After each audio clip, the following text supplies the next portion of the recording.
Many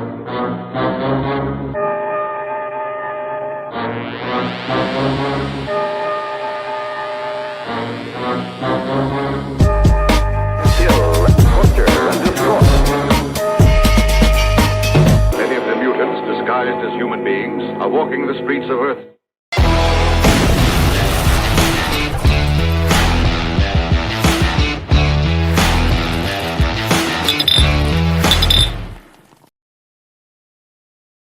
Well, hello there, everyone. Welcome. It's Monday. It's February. And we're talking Sam Raimi. We're talking send help. Should we send help, Kat? Was this movie worth sending help for? Well, not to either of the two characters. Yeah. Linda Little is quite the Swiss Army knife. Quite an interesting character. A lot to be desired with both them character-wise, but we'll get into it. But welcome everybody, Cinema Go Up Live.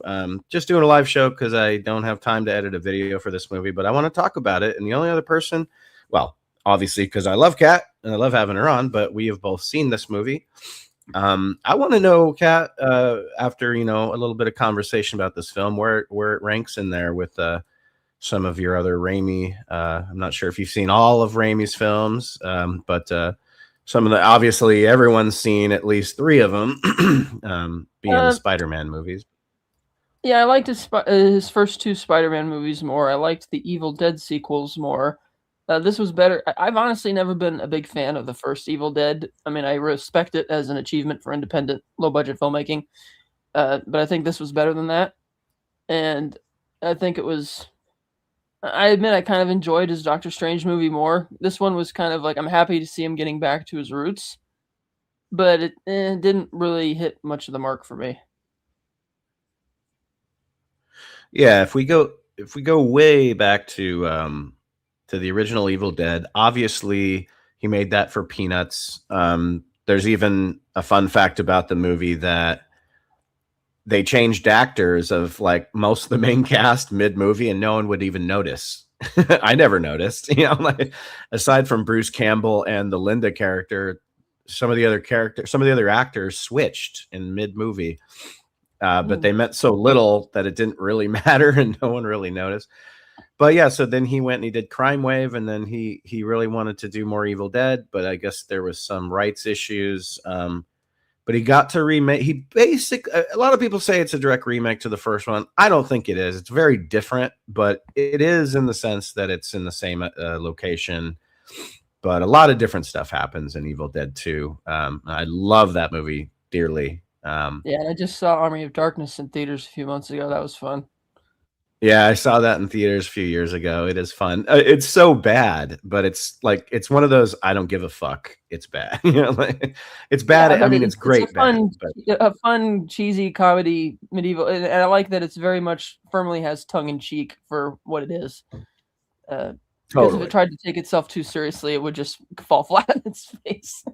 Well, and it because it doesn't take itself seriously at all. Like when you see 2 characters fighting against a tree and the tree is wobbling around because it's foam, it just makes it even funnier, Yeah. But yeah, he went on and did some interesting stuff. I just recently did a Sam Raimi. We just called it The Outliers because they're 2 very different movies for Sam Raimi. One was his Western in 95 called The Quick and the Dead. And then one of my favorite movies of his, A Simple Plan, which a lot of people just call his Fargo, came out in 1998. Oh, that's right. I forgot about that one. That's a great one. It's a really good movie, and it's very different than any of his other films. But yeah, but Send Help is his first R-rated movie since 2000, when he did a movie called The Gift with Cate Blanchett and Hilary Swank and Keanu Reeves and a whole bunch of other people. That's a good movie. Very underrated. That's my watch list. I haven't heard of it. Yeah. The Gift is it's Cate Blanchett is a medium. Katie Holmes is in it. Greg Kinnear is in it. It's a stacked cast. It came out in 2000, and it's another one of his sort of quieter movies, but with all his signature camera work and stuff. yeah, you should check out The Gift. It's cool. Not to be confused with 2016's Gift, the Joel Edgerton movie, which is also great, but very different movie. But yeah, let's get into Send Help. So I noticed one thing in the end credits, and I was like, I know this name from somewhere. Damian Shannon was one of the writers on it, and I was like, oh, okay, because he wrote the 2009 Friday the 13th remake. He wrote Freddy versus Jason, Hedwig and the Angry Itch, and I was like, okay, I kind of see some of that in this movie. But the stars Rachel McAdams as Linda Little, which is funny. Dylan O'Brien, who surprised the shit out of me in this movie with how funny he is. And a lot of other people, but it's basically a two-person show. Bruce Campbell is actually in a cameo in a picture. He plays Dylan O'Brien's dad. He's in a portrait up on the wall in his office. Yeah, I was wondering about that because I know he cameos in all of Sam's movies, and I didn't notice it, so I was looking for that. It's a blink and you miss, yeah, for sure. But yeah, I let's see here. So you send this up, Send Help, and what would you? I would classify this as a thriller comedy. I don't know if I would call it a horror. That's what I would call it. Yeah, like a comedy thriller. Yeah, that's about right. So you have yeah, it's very stripped down, very simple. Basically, Rachel McAdams is just this sort of squirrely. She's not a receptionist. She's really smart. She's like, what does she work in? Strategy and planning and strategy, as she likes to say it. The brains of the company. She's the brains of the company, but she's unlikable and awkward. And her opening scene meeting Dylan O'Brien is so funny and cringy. Yeah, that was a real surprise to me because the trailer makes it look cut and dry that he's just a jerk, just totally steamrolling her. And it's like, yeah, he is. But when you watch the movie, there is so much cringe that it's like, I'm sorry, I get that you're intelligent, but you need social skills and people skills to be the vice president of a company. And yeah, she did not have any of that. And it was so much cringe in that first 15 minutes or so. Oh, dude, the great Sam Raimi work of just, I mean, anybody can close up on an eye, but there's a way that Raimi does it that always stands out. Like just his Dylan O'Brien's eye just staring at this piece of tuna fish on her face while she just is, thinking that everything's going great. It's so cringy. And yeah, he's, the trailer makes it seem like he's like the world's biggest piece of shit. And he kind of is in the movie, but it makes it easier to digest because she's insane. She's an insane person, pretty much, Yeah. Let's see. I found I do like it's obviously very in your face, but the foreshadowing of her being sort of a survivalist nut, which kind of doesn't feel like that would be her, but I like it that's kind of like her secret passion or whatever. Let's see if we can watch a minute of it. I want to be the next survivor! I can do bushcraft with my eyes closed. I've been underestimated my whole life. Earth to Linda. It's hilarious when they're all in the plane watching her Survivor tape. Yeah, it's like they're dialing up the cringe and just the like, are they really going to do that when she's right there on the plane? They just don't care. They're all just a bunch of cheese dicks, the one guy that just thinks he's Patrick Bateman from fucking American Psycho with his suspenders, that guy. Yeah. Yeah. We play golf together. I wish you could be more like, someone I could play golf with. So basically, Dylan O'Brien plays Bradley, who takes over the company for his dad, played in a photo by Bruce Campbell, who had promised Linda, I guess, vice presidency. I mean, I don't know if that's ever, I guess it's confirmed by several people. But once Bradley gets in there, he's like, fuck that. I'm going to fill it full of my frat boys, I'm And gonna then run a this. surprising cameo there by Dennis Haysbert as the guy sticking up for her. I know, right? That was so random. I'm like, oh wow, look. I didn't see him in the trailers, and then all of a sudden I saw his name on the credits at the beginning. I was like, oh, dude, President Palmer's in this movie. Yeah. Yeah, he's in that one quick scene.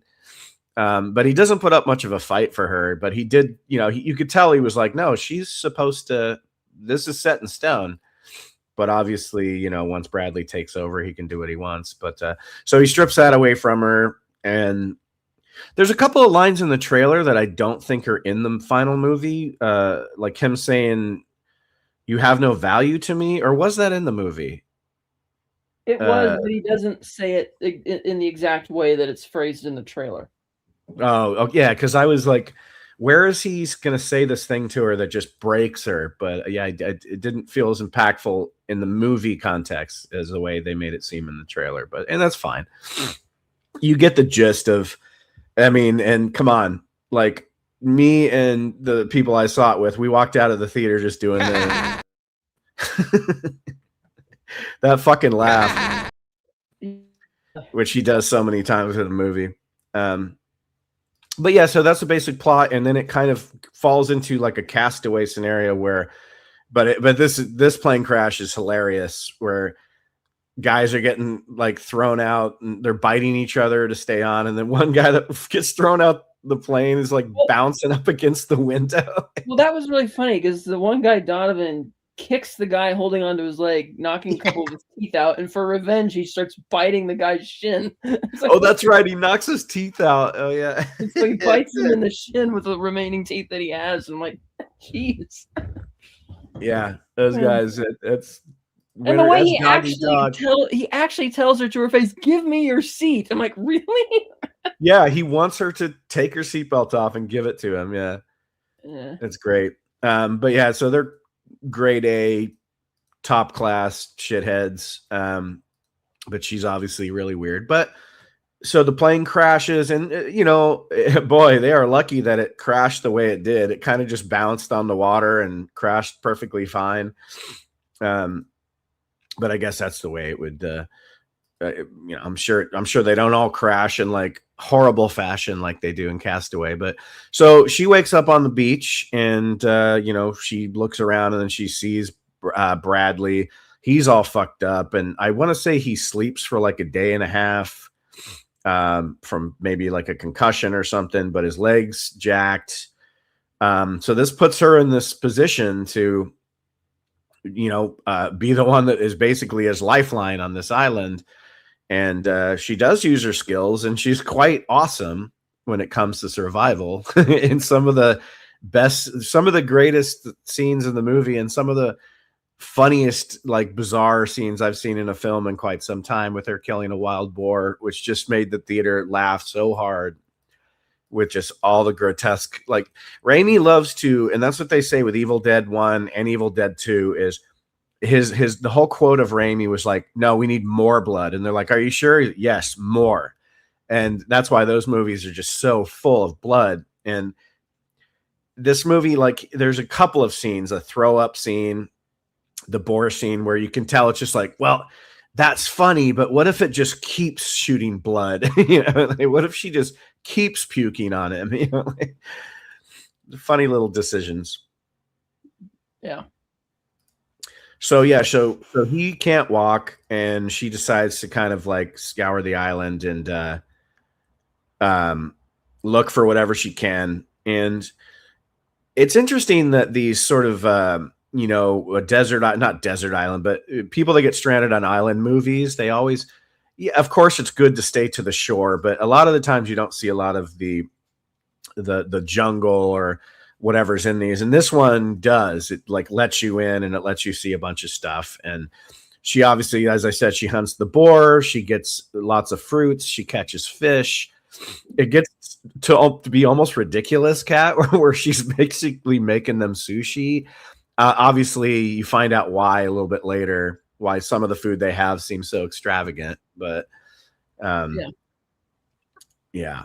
I felt during this whole segment of the movie that there was just a lot of padding here, because it felt very familiar. Like we've seen this type of scenario done in movies and TV shows before, and it's like, okay, you have the highlights, like when she kills the boar, but it's going on, and I'm like, okay, where are we going with this? Like when she first sees, I don't know, are we allowed to talk spoilers? Yeah, spoilers for sure. Okay, so when she first sees the boat, my thinking as to why she didn't want to flag it down is because she probably realized, oh, that looks kind of like a touristy type boat, and if I smooth things over with this guy, maybe he'll give me my job back, or like the vice president position. And that was my first thought as to where the story was going. I'm like, okay, but then there was all this padding going on, and they're leading you on this trek to make you think that maybe they're gonna work out. It's gonna work out between them, and it's like, no, you're waiting for Raimi to throw something in there, which is kind of just screw everything up. And sure enough, he does, which is really funny, but I still felt that it was a bit long through this section of the movie. Yeah, I mean, I found all that stuff enjoyable though, but I can't argue with you on it was padding, but like you know what it was for me? I was a little biased because I was just so joyful, like watching Raimi's signature sort of craft, work with just him kind of unleashing himself with the montage, it's like a wacky, zany montage of Bradley just sitting there waiting for her to come back when she leaves him. And him just like, come on, where are you? Oh, I'm sorry. I don't need you, and then her building her hut. And I know what you're saying, especially when it's like, he's like, I'm going to go build my own thing. But that shit is funny when he just doesn't know what the hell he's doing, and he looks over at her shit. She's got a little Holiday Inn built, and then when he comes over to kiss her ass to get food, I was dying. He's like, oh, how are this looks great. He does so many of those like backflips where he's fuck you, Linda. When he, all spoilers ahead, but when he builds the raft and poisons her, and you knew and you knew he had no intention of, like, if he got rescued, of even telling him that she was on that island. Oh, absolutely. He would definitely say he was the only one who survived. But then just later in the movie for him to go, I love you, Linda. Let's stay here together. Yeah, well, at that point of the movie, I gotta say she was really, I'm sorry, batshit crazy. I'm like, I couldn't. That's where the movie started to lose me. Some of her choices, I can't get behind this person anymore. No, and that's the way it wants you to feel. Yeah, like right. It's like she's too crazy, and then to escalate to murder for. I mean, I get it. She knows that he would just totally ruin her if he saw his girlfriend there, but it's just, I can't defend this character after she does that. Like, they try and do the fade out to make it ambiguous. Like, did she push them off the cliff or not? And it's like, it doesn't really make a difference because she deliberately brought them up there hoping that would happen. And so I kind of wanted both of them to eat it at that point. I just didn't care about them anymore. Yeah, and I really started to hate her, and because you never really root for Bradley, but there's a moment where you kind of want him to at least take her down because she kills his fiance, who's kind of sweet. And the nice fisherman, the boatman guy who took him there, was really concerned, trying to help him. And it's like, you're going too far, Linda. Yeah, it's like I mean, she's like you'd think she would be like some superficial, like crazy, like supermodel, but then when they find him, she's just so happy, and like she clearly really loved him because she went above and beyond to find him. And yeah, it's just kind of, it's like, wow, like they did that. But I love all the wacky camera work when they're up on that ledge. Like every time they go up there, like it's another thing Raimi does so well is kind of rack focus or what have you, like the background and show sort of the scale of it, even though it looks a little like soundstage-ish, but I think that's on purpose. And then obviously when she first takes Bradley up there and she's like, see that X rock, like don't go past there because there's wild berries and then right then she was bullshitting about that. Like, yeah, right away that there's something there. You don't know. I didn't know what, but I knew there was something. You could tell the look on his face that he immediately thought about that, and he's like, okay, once I'm ready, I'll get over there, Yeah, because he didn't hesitate to go over there when later on in the movie. But yeah, so she fucks with him a lot. They do have some good dialogue exchanges, like when they're getting drunk and they're kind of the movie tricks you a few times into thinking like, oh, maybe they're. I mean, obviously from the trailer, the movie's not going to end super happy, without some crazy shit going on. But you don't know what the context of that's going to be, and like they do have some good exchanges. And I don't know what you think. There's people talking about it a little bit online that like when she's telling the story of her ex-husband, she killed him. Well, I think he even says it in the movie that he thinks she killed her husband. Well, she did. She basically got fed up with him, and knowing he was super drunk, gave him the keys to his car. Yeah, knowing there's probably more to it than that, though. Like cut his brakes or something. Probably because she's completely nuts at that point. Yeah. I guess it is. I guess it's not a theory. It's pretty much confirmed. Yeah. But yeah, they have little moments like that, and once he poisons her and shows his little piece of shit raft, which is hilarious. Like there's no way that thing was gonna make it, and it just falls apart instantaneously. But once that happens, you don't trust anything he says. But they have the moment in the cave when like the storm's coming and it wipes out their camp, where you're like, oh, all right, well, something's going on here. Maybe there's a third party that comes along and they have to fuck them up together, but that's not what happens. No, it just kind of, again, it's like a competition at that point. Once you realize that she's actually been like nuts the whole time, it's one of the things I think hurts it, because once I stopped caring about both of them, it felt like it slowed down even more. And the punchline of, oh, what do you know? We could have been saved from the beginning or whatever has been something that's been done a lot. And because of the way they foreshadowed that so heavily when, oh, don't go past, like you said, don't go past the rocks that look like an X. Like, okay. And so, yeah, I felt it maybe was about 25 minutes too long, because I was kind of getting feeling a little distracted or whatever by the time we were finally getting around to the climax. This movie had no business being an hour and 52 minutes. It should have been 1:30. Yeah, for sure. Yeah.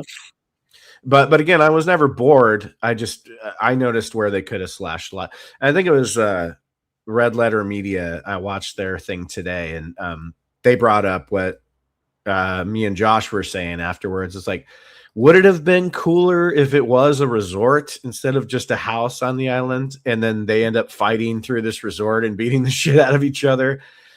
I don't know if that would have been better. It's because the house on its own is just sort of, I don't know, whatever, Yeah, and then it's like, really, you could have just stayed in this house the whole time, but you wanted to stay on the windswept beach. Okay, it's like, yeah, she's out there, and it's like because I didn't catch the Bruce Campbell photo cameo, I was thinking, oh, if there's some rich guy lives here, maybe he lives there. Oh, you know what? That would have been so great if that was his cameo. He just showed her, what are you guys doing? And then Linda just kills him right away or something. Exactly. Yeah, that would have been cool. That was a really but instead you just sort of find this house and you never really know who it belongs to. They're clearly not there, but for some reason they have a lot of fresh food around. Yeah, that's another weird thing. And when I first saw the boat, I thought, oh, this is because it's supposed to be the Gulf of Thailand. And so I was thinking they were by the islands, because James Bond Island is out there. I'm like, oh, is this one of the tour boats that takes you out there to see that stuff? And maybe they would come across a bunch of tourists on that island. And no, like you said, that'd be really funny rather than just, an empty house. There's apparently so many uncharted islands out there in that Thai area. Yeah. Tons. Yeah. And this one didn't even really seem that big, at least not from, geographically what we got. It was kind of the same thing as like Castaway, where it's like, yeah, I've been around the whole island. You can kind of walk the whole thing in like a day or something, But yeah, going back a little bit to this was a great cut right here when she drops that pig and all the blood just hits him in the face. Where'd it go? I don't know. A lot of the stuff really made me chuckle, I gotta say. I was in a packed theater that was kind of laughing pretty hard with it too, so that always helps you a little bit. I love when she's like, I like this. I like this. She's great in this movie, man. Like, She is. I mean, whether the movie kind of falls apart here or there or is too long, and again, their characters are just not very well defined, but I think that was by design. I'm not sure, but she's just like both of them are chewing scenery so hard. It's like a contest, you know? Like I haven't seen that guy in much, except for the Maze Runner movies, but he was fucking great too. He was funny as fuck. When he thinks she's cutting his dick off, oh my god. Yeah, that was funny. But yeah, let's see. I want to, I noticed, and a lot of guys are doing this nowadays. Let me go back. Hang on a second. I want to go to IMDb. Oh, you know what I wanted to talk about was the Danny Elfman score. That was one of the things that was a highlight for me in this movie because it was very Scissorhands. It was very Nightmare Before Christmas. It was very Spider-Man. I don't know if you noticed the score, but it was really old school Tim Burton when he did a lot of stuff with Raimi, and you could really hear it in there, Yeah. And it elevated the humor a lot too, I think, because it made it. Anytime you get an Elfman score, aside from well, Simple Plan, which is just very subdued and quiet, you always get that whimsy with it, which I quite enjoyed. But yeah, I loved. I thought Elfman was awesome. Great fun score. The whole thing to me worked because it was just, I'm getting older and I'm like, some of my favorite filmmakers just aren't working that much anymore. So when they do, I just get giddy and I don't see the cracks the first time I watch it, but then I think about it later. And that's kind of why I wanted to do this with you, is because there are problems for sure. I mean, absolutely. But I just had so much fun because, he was one of my biggest influences as a kid, Sam Raimi. Yeah. Okay, so I'm looking up. So Bill Pope. Bill Pope did most of Raimi's. He's a cinematographer on this, and he did most of Raimi's movies, going all the way back to Darkman. Okay, have you seen Darkman from 1990? A long time ago, yeah. It's a mess. Like, people call it sort of like a cult classic.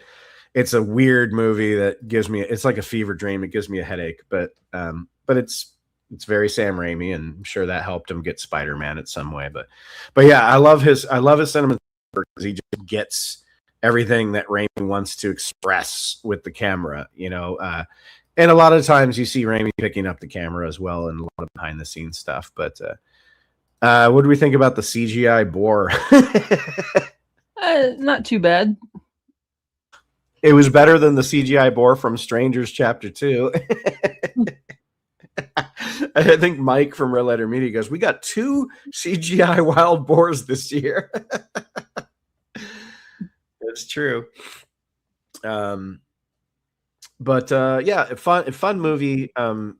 Great camera work. Like I said, Danny Elfman rules. The 2 actors rule. Let's get into where the movie for you, because I know we both said we had problems with the ending, but we didn't specify it. So we might be talking about the same thing. But where was it for you where you're like, I didn't like the ending? This is kind of where I just stopped caring. I stopped caring long before, once she became like a killer or whatever, but I didn't buy that she would be able to be an effective president of that company because, again, she's a total basket case. Like, she has that didn't make sense to me why that person even slated her for that job. Yeah, she has no people skills, no social skills. She can't read the room, and it's like, yeah, you're good at number crunching, but sorry, you're not really good for that position. And the idea, and you could tell the way she's playing the character in the final scene, she's a completely different character. It's like, I don't even believe that you're the same person who just went on that whole experience. It's like that you're not Linda Little anymore. Yeah, you're Rachel McAdams now. Yeah, yeah. Same thing. That was, to me, I was I was kind of waiting for something like that to happen. I wanted her to. I didn't think, knowing Sam Raimi, I didn't think we were gonna walk away really caring about either of the characters. Like, even in Drag Me to Hell, which is another movie of his I really enjoy. Um, you're obviously rooting for Alison Lohman's character, but why? And then by the end, her fate in that movie, it's like, oh, that makes perfect sense. And it's great, And in this movie, he's trying to put together a film where both the people are just despicable. She sort of looks at him like, now, obviously now you're my bitch and now I'm in control. And he just is repulsed by her. He has something about fish in this movie, which I think is really funny. I think he does some good physical humor with his face and stuff when he is trying to eat fish. And then when he eats that weird bug, but he just thinks she's gross. And you're right. Like, if he got off on that raft, he would never tell anybody to come look for her. But yeah, and because of that, when she does, murder innocent people, but he's already been trying to kind of similar do the same thing to her, you don't care anymore about either of them. You just want to see what happens. And I think it all comes to a head when you get their physical fight scene in the jungle where he's trying to gouge her eye out. It's fucking great because you no longer care at all about either one of them. Now you're just there to see the carnage or whatever, if that's a good way to put it. You know what I mean? It's like that scene was a riot because you're like, yeah, fuck her eye up. And then, what she does to him. Yeah. It's like, who cares at this point? Yeah, just in that, and that's when the movie was already feeling long, and then it just feels longer. And I thought it could have been a lot funnier. I was like, I don't know. I wanted this movie to be better. It had the pieces, but it didn't really come together as well for me. Yeah, that's fair. I mean, I think you gave it a 3 out of 5. It's not a negative review. So, well, I'll tell you where it went bad for me was the last, I guess, 3 minutes where her character just completely does something that just feels completely out of character. If we want to go hard spoilers, which we've already done, but she goes back, and I have a couple theories on this though that may help me cope with it. But like, she loves this, like she wants to stay out there, I think. But then you also said something like, maybe she doesn't want to stay out there. She just wants to get in his good graces so she can get that promotion when they get back, assuming that that's what would happen. That's one way to look at it. And if that's the case, then I get why she does what she does at the end. But if her thing is truly like, I love it out here, this is where I'm me, and then the ending of the film shows her somehow getting home, becoming a millionaire, playing golf with fancy cars, I guess that reflects who she was at the beginning of the movie. But then her whole journey as far as like, I love it out here as a survivalist. But again, maybe because she no longer has like a mate to be with, she just wanted to go home. I don't know. How did you read that? I read that as Sam just kind of lazily deciding, well, you must like this character, so I'm just going to have, now that the jerk is gone who deprived her of the job, oh, well, since all of the frat boy people are gone, all the people who got jobs because they're just friends with him, she's the next natural person to lead the company. So now she's rich and has everything she ever wanted. Well, no, I mean, that's what you see on the surface. But I mean, like, the whole movie, she has been kind of telling us that this is where she belongs. Like, I love being a survivalist. I love it out here. I want to stay out here. She just seems so happy out there. And then as soon as their fight in the house happens and she takes a fucking 9-iron or whatever to his face, it just immediately cuts to her playing golf and being rich and famous. So what led her to want to go home? Is it that he's now gone? She beat him and it's over with, and she's proven that she could survive out in the wild. Yeah, that's where I was kind of that's what my thought was going towards is like because again it does because of how much Raimi shows her like loving this life. It does come out of left field at the moment. You're like, oh, so she just went home and became a superficial, rich whatever. Yeah. But again, the beginning of the movie does show that she wants to climb the ladder. She deserves it in her mind anyway. So I guess, and now that he's dead, she would be alone out there. And also he's not there to get in her way so she could get her promotion. And like you said, all the dude bros are fucking dead anyway. So yeah, I guess it does make sense. It was a little jarring when it cuts from her hitting a golf club. I still find it, again, that it still doesn't really work because I just don't buy her succeeding at that position. And like, even if she did and people were to go along with it and accept her quirks because she's good at her job, that still doesn't explain why her personality is completely different in that last scene. That's yeah, exactly. Yeah. Aside from breaking the fourth wall and looking directly into the camera. Yeah. That was my thing. It didn't really explain that. But like you said, maybe it was lazy on the writing, on the writers. Oh, gosh, that guy was so annoying. So do you not agree with my thoughts on Dylan O'Brien? Do you think he was just obnoxious or did you think he was funny? I thought his character was mostly obnoxious, which I thought was kind of the point. Because you could tell that Raimi really wants you to like her, so that way you're surprised once she does, once she kills the other two people. It's like, oh wow, But even then, when she sees the boat the first time and she's like, no, not yet. And I'm like, I wanted to think that it's because she wanted to smooth things over with him. But even then, the way she said it, I'm like, there might be something off here. Yeah, of course. Yeah. Canadian Spider-Man. Hey, I've been to a few islands in Thailand off the East Coast. Oh, nice, man. Fantastic and tropical with great diving and snorkeling. I think I don't know what part of Thailand, but I'm pretty sure they have the deadliest jellyfish in the world that instead of just like burn your leg, like kill you. So I don't know about snorkeling, but you ever been to Thailand, Kat? No. Yeah, me neither. I've always wanted to, but it's just never been. Oh, let's see. Whale sharks. Would you spend a month on an island in Thailand if you had to spend it with crazy woman? Yes.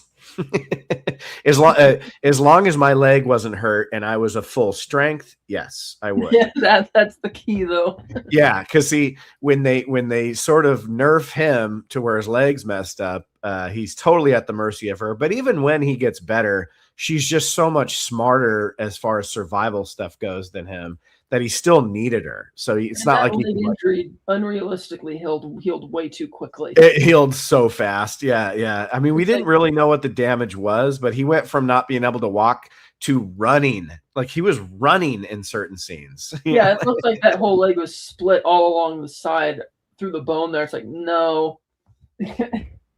I mean, the first hour of the movie, they do a few times kind of give us an idea of how long they've been there. I think at one point they say a couple of weeks and then they say a couple of months, but then after that they stop really giving you the passage of time. So I don't know, maybe it's been a really long time, but I just don't, to me, it feels like sort of a short amount of time. Well, yeah, I got that sense too, because it's not like his beard got really thick and long or anything. Exactly. Yeah, totally. Yeah. And like their teeth weren't all fucked up from not being able to. Another deliberate joke that Raimi did is that she looks more and more beautiful the longer they're out on the island. Did you notice that? Like yes. The people I was watching it with, when she's going to hunt the boar, were like, what the hell just happened to her face? Like she all of a sudden is like beautiful right now. Yeah. Yeah, that's a funny little add-on that he did where it's like she's kind of now she's in her place, so she's kind of she's unleashing or whatever. Yeah, anything else you want to bring up about the film? But if not, we can. I want to talk to you about some Raimi movies, but I think that this one was probably a one and done for me. It's like, okay, I've seen it, but I don't really feel the need or desire to watch it again. I'll buy it. I like to have Raimi movies. Plus, I love island movies. Like, I even love Old, which a lot of people think is like the worst movie ever made. M. Night Shyamalan's Old. I like it. Yeah. Well, that was a movie which didn't really adhere to its own rules very well. And his movies never do. no, but I think the dialogue was. I loved the idea. The premise was really unique. I didn't care for the ending, and a lot of the dialogue was just not very good. No, but I'm just a sucker for, like, I mean, I think it was like Swiss Family Robinson. Do you remember that movie? Yes. Yeah, that movie just mesmerized me when I was a kid. The way they built the huts and all these you're just like, wow. Like, when you're a kid and you see what they did out there, you're like, oh, that's so cool. I just love those kind of stories. I love to see when people get stranded on an island, what can they do? Yeah. And, Castaway kind of does that, but it jumps 4 years, like right when everything's about to start getting going, then it jumps 4 years, but I still like that movie, but this movie, not so much.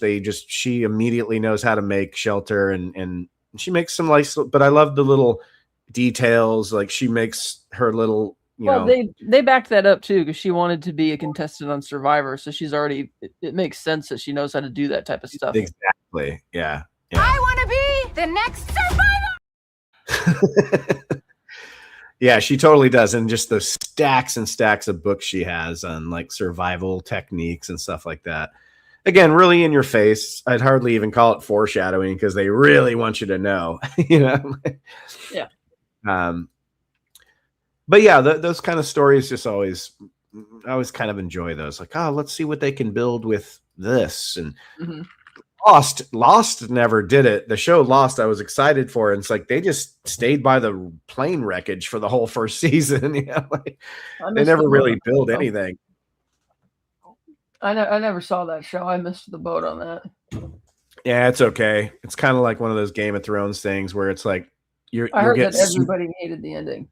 Yeah, you'll get super wrapped up into how good the first 2 seasons are, and then you'll be like, all right, I'll watch 3, 4, 5, and 6, and then you'll just be hugely disappointed by the end. Yeah. Survival skills are key, especially in the countryside. Yeah, for sure. The bush, man. The bush. The bush is obviously, yeah. So where's this stack? What would you say is your top 3 Raimi movies if I put you on the spot right now? God, I'd have to pull up his filmography, but his first 2 Spider-Man movies are really good. I loved Army of Darkness. I mean, this is probably mid to lower mid, because again, it wasn't something his flares were there, just not enough of it. I'm just not crazy about it. So, right. Towards the lower end for me. Yeah. For me, like, top tier Raimi is Evil Dead 2, Spider-Man 2, and A Simple Plan, which is so different from his other films, but it's one of my favorite films of his. I would put this movie above something like Darkman. Obviously Oz, Great and Powerful. Oh, I forgot he made that film. Yeah, he made that. That was a cash grab, but that was supposed to be like a trilogy, and it made a shitload of money, but they just never made another one. It might have been because James Franco, like, all the shit that was going, I don't know, but I like this better than Multiverse of Madness just because I didn't like that movie that much. It was pretty inventive, though. Like, when they let Raimi be Raimi, it was cool, but there was just a lot of stuff in that movie. I was like, I don't know. Yeah, I would put this one, behind stuff like his first 2 Spider-Man movies and obviously Simple Plan, but it's right in the middle. It's right in the middle. That's safe. How I could say I'm safely in the middle with this movie because I thoroughly enjoyed it. And yes, Kat, it's a first watch, and I was just sucking its dick because I love Sam Raimi. You know. Hey, I'm busy. Hey, Jill, nice to see you. I'm busy, but I wanted to check in. Well, Hey, Jill. Jason Love 5202, Evil Dead, and Army of Darkness. Hell yeah, Evil Dead 2. Yeah, Canadian Spider-Man. Chime in. What's your favorite Spider-Man? I actually don't mind Spider-Man 3. I know a lot of people hate it. It's not perfect. The studio meddling is all over it, but the stuff, a lot of the deleted scenes that he did get to film with Sandman are pretty good, and you can see what he was going for. It wasn't able to work, man. And I feel like Topher Grace got a lot of hate that he didn't deserve. He was sorely miscast in that role, though. For sure, absolutely. Even he has joked about that, and it's like, okay, when the actor jokes about that, then you know he seems to have a pretty good sense of humor. So he's great. Yeah. You know, I'm just surprised that even though a lot of people didn't like that movie, it still made north of 900 million. Was it 900 or was it north of 700? I can't remember. But no, it was north of. Yeah, it was the highest grossing because a sequel is only as good as the one that came before it. And when Spider-Man 2 turned out to be as good as it was, that's just going to up your gross for your next movie, you know? Right. And I thought, I was surprised that they didn't go through with Spider-Man 4 because they were working on that for a while. And it's like, okay, the studio learned their lesson that they shouldn't have meddled and stuff with Spider-Man 3 from just the reception to it. But I thought they would have Raimi go back and do a fourth one, and it seemed like they were working on it for a couple of years, and then for some reason it just kind of fell apart, and they just did the reboot instead. Oh, they need to make a documentary on how much bullshit went back and forth with Sony and Raimi for Spider-Man 4. Like, he was pretty cut and dry. He's like, I want it to be Vulture, and I want it to be John Malkovich, and they were like, well, what about Morbius? And he's like, who? They were pushing for Morbius. He's like, why? You know, he originally had a story mapped out where Harry Osborn doesn't die in 3, and Harry was going to hire Kraven the Hunter to hunt Spider-Man, and I was like, oh, that would have been cool, but none of that stuff happened. So I can imagine that it makes sense that they would want him to do a Morbius type project because he would be good for Morbius, like Sam Raimi. That seems like that's right up his alley. For sure. Yeah. But I mean, he handled Doc Ock just so good. Oh, so fucking good. I mean, he made that character way more interesting than he was in the comics. He's just a bank robber, you know. He's just got tentacle arms and he robs banks. They gave him so much depth. I mean, you know, I'm not talking like it's Shakespeare, but it's like they gave him so much in Spider-Man 2 to make him so compelling. Jill says Army of Darkness is the only one of those movies I've seen, so I can choose this one too. It's cool. Sam Raimi wrote it. I liked it a lot. Cool. Oh, no worries, buddy. You're welcome on anytime, my friend. Anytime. Let's see. Oh, yes. Cookie did just make a lot of noise. She wants her 5th helping of treats. It's really, really bad idea to hunt Spider-Man. Yeah, I never understood Kraven. Like, I never bought any. I think I have like maybe one Kraven the Hunter comic where he's hunting Spider-Man, but to me, it was just he was so outmatched. Didn't really make a lot of sense to me. I did like Kraven's Last Hunt though. That was a good story. That's the one that's the one. Yeah, that's the main one. But speaking of which, they were considering doing that for the 3rd MCU Spider-Man movie. They're going to have Jameson hire Kraven to go find Spider-Man. They were, yeah. That would have been cool. Yeah, that would have been cool. We still don't know. That was the backup plan if they couldn't get the other former actors to agree to reprise their roles. I guess I liked Mysterio in the 2nd MCU Spider-Man, but I would have loved to have seen what Sam Raimi would have done with it, with Bruce Campbell in the role, because that was what he wanted. Sure. Oh God, he could have made. Well, Right, but let's say he got what he wanted with Spider-Man 4 and the Vulture. Would he push Mysterio to Spider-Man 5? Because I feel that him saying Bruce Campbell was Mysterio was something that he just randomly said years after those movies were finished, and that it wasn't necessarily something that he was building up to at the time. You know what? I agree with you, but I like to believe that it would have been a movie somehow. But I think I agree with you, because if he was going to do that, he would have done it when Bruce Campbell was, right. It's a little bit younger. But Bruce Campbell was still fairly young in the early 2000s. But yeah, they just didn't seem like, because there's all these rumors like, oh, the character he plays in each one of those movies he's supposed to be the same guy. It's like, no, that doesn't make any sense. Shut up. Stop meddling. Yeah. But I mean, just the idea of that, because Jake Gyllenhaal was fine, but he was just playing such a different version. Like, that wasn't really Mysterio at all from the comics. But the visual stuff they did with that was cool, I guess, Yeah. But anyway, I don't mind Spider-Man 3. You're right. That is another character Sam Raimi would have done a lot with the visuals and gone crazy with if he'd done it. Absolutely. Yeah. And the Lizard too. I know he was building up to eventually put the Lizard in a movie, because he had Dylan Baker. He had Dylan Baker. Yeah. Yeah, and the Lizard requires, they kind of, what was that, the Amazing Spider-Man or whatever, like that that was just not the Lizard. He's just, I'm a lizard and I want to make a super serum to turn everyone else into a lizard. Okay. All right. Good plan. Sounds awesome.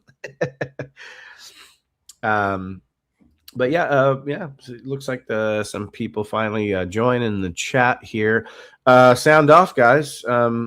What's your favorite Raimi movies? Kat, let me ask you, have you seen The Quick and the Dead?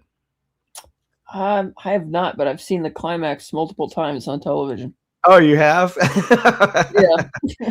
Well, I mean, it doesn't really matter, because it's not a kind of movie where you're like, oh, I can't wait to see what happens at the end. It's more about the ride. But man, it's such a stacked cast. Holy shit. It is. Very, very much so. Yeah. Russell Crowe before he was Russell Crowe. Leo DiCaprio before he was Leo DiCaprio. I mean, just jacked full. I mean, obviously, we always make fun of the fact that Gene Hackman's pretty much playing the exact same character he did in Unforgiven, but that's fine. I find Gene Hackman, as great as he is, plays the same character in a lot of movies that he's in. That's true. God rest. Yes. Yeah, I guess that's fair. That is definitely fair. What's the 90s? I'm gonna look. I'm looking at his filmography right now. He's got cool. Evil Dead 2, Darkman, Army of Darkness. Then he wrote and produced some things. Crime Wave. Worked on a couple episodes of Hercules and Xena Warrior Princess. Then he has The Quick and the Dead in 1995, which, my God, you're right, stacked cast. Did a couple episodes of American Gothic. His directorial follow-up to Quick and the Dead was A Simple Plan. Then he did For Love of the Game the year after that. And that's another outlier, that that Kevin Costner baseball movie. Yeah.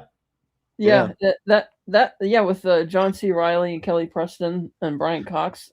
It's interesting how he was really trying to shake it up in the 90s with Quick and the Dead, A Simple Plan, Love of the Game, like very different movies for Raimi, Yeah, because after, let's see. Yeah, so directorially, he had the first two Evil Deads, then Darkman, then Army of Darkness, Quick and the Dead, A Simple Plan, For Love of the Game, The Gift, and then the Spider-Man trilogy. Yeah. And after that, he kind of took a little bit of a break. Produced some movies, like a 2010, I think. He's a producer on 30 Days of Night. Okay. Oh no, he did. That's right. He only took 2 years off because he did Drag Me to Hell in 2009, which was 2 years after Spider-Man 3. I forgot about that. Yeah, that's right. Yeah. And then he did some episodes of Legend of the Seeker, Spartacus. Producer, I believe, on the Exorcism of Emily Rose. Or no, The Possession. Sorry. Not that. And then Oz, Great and Powerful. And then a producer on the Evil Dead remake. Yep. Some episodes of a show called Rake with Greg Kinnear. Producer on Poltergeist remake. And then all that stuff with the producer writer of Ash and the Evil Dead versus Evil Dead series. Producer of Don't Breathe. Here, keep going. Hold the fort. Be right back. I'm gonna grab something. Yeah, so producer of Don't Breathe did a bunch of episodes Ash versus Evil Dead. Producer on Crawl, which is the movie about the giant alligator and that attacks in the midst of a hurricane in Florida. Then he was a producer on The Grudge, which is I don't know if that's supposed to be an English language remake of the Korean, probably not, but that was very poorly reviewed. Producer on some other movie, The Unholy, a really bad, basically a string of bad films. Producer on Don't Breathe 2, and then a producer on Uma, which is a Korean horror film. And then finally he gets back to directing after Drag Me to Oz the Great and Powerful in 2013. He does all those aforementioned producing credits and doesn't come back to direct a movie until Doctor Strange in the Multiverse of Madness in 2022. So it's a 9-year gap between directing movies. I didn't hate Doctor Strange in the Multiverse of Madness like a lot of people did. I thought it was actually kind of fun. Mostly because I had no expectations. I didn't hate it. Yeah. But a lot of people were building that movie up thinking it was going to be an Avengers level thing because it was the multiverse. It's like, well, no, it's a Doctor Strange movie.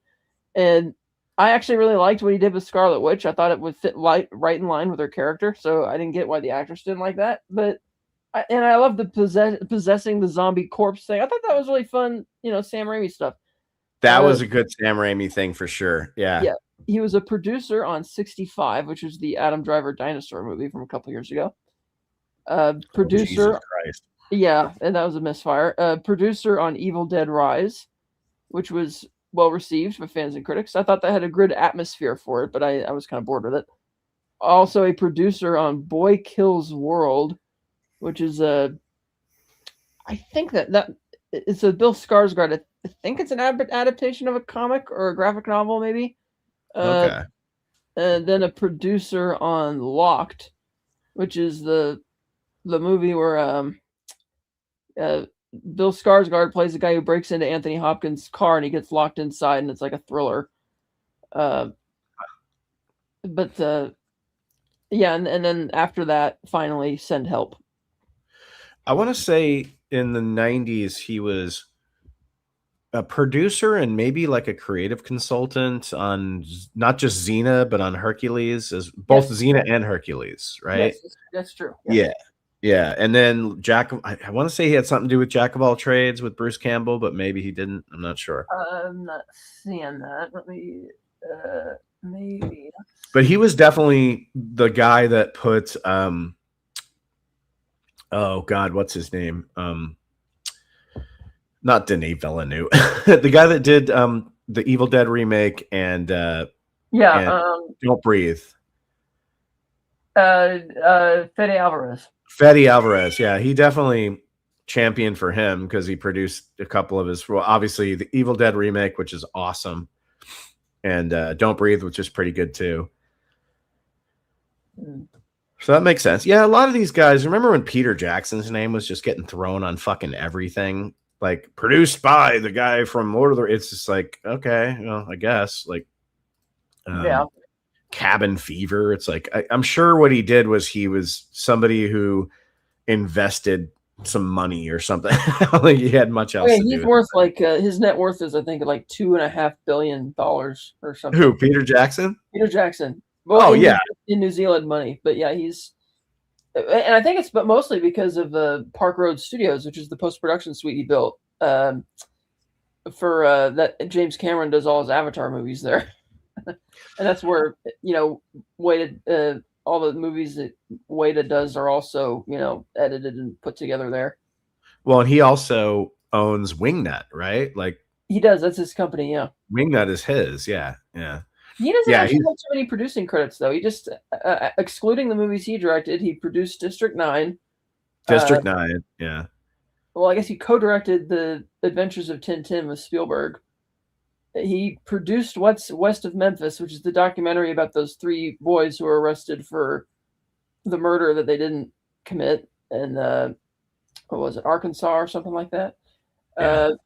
And then his documentaries, They Shall Not Grow Old, Get Back.